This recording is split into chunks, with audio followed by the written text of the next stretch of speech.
লম্বু আর চিপকো যখন লুচি জুচিতে যায় কেমন হয় বলুন তো। হ্যালো গাইস, আসসালামু আলাইকুম। সবাই কেমন আছেন? আমি আপনাদের জন্য আজকে নিয়ে আসলাম নতুন একটি ব্লগ।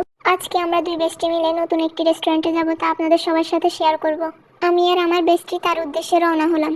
মাস দুয়েক হয়েছিল আমরা দুই বান্ধবী একসাথে বের হই না, একসাথে ঘুরতে যাই না, আমাদের আড্ডা দেওয়া হয় না। তো যাই হোক, আজকে আমরা বেরিয়ে পড়লাম। যেতে যেতে দেখি রাস্তার পাশে একজন ফুল বিক্রেতা মামা ফুল বিক্রি করতেছিল। তখন আমরা সেই দোকানে ঢুকি। কিছু ফুলের তোড়া নিয়ে আমি আর আমার বেস্টি একটু ঢং করতেছিলাম এবং আমরা ওখান থেকে দুটি বেলি ফুলের মালা নিয়েছিলাম। অনেকে এটাকে বলে বেলি ফুলের গাছরা। ফুল বিক্রেতা মামা খুবই ভালো ছিলেন এবং আমরা একটা একটা করে ফুলের ছবি তুলছিলাম এবং ফুলের দোকানের ভিডিও করতেছিলাম। তবে আমরা ওনার থেকে অনুমতি নিয়ে করেছিলাম ভিডিওগুলো। এরপর আমরা হাঁটছিলাম এবং রাস্তার সবকিছু এনজয় করতে করতে গিয়েছিলাম। হাঁটতে হাঁটতে আমরা দুজনেই লুচি জুচি রেস্টুরেন্টটাতে চলে আসলাম। বাহির থেকে তো দেখে একটুও মনে হচ্ছিল না যে ভিতরটা এত সুন্দর পরিবেশ হবে।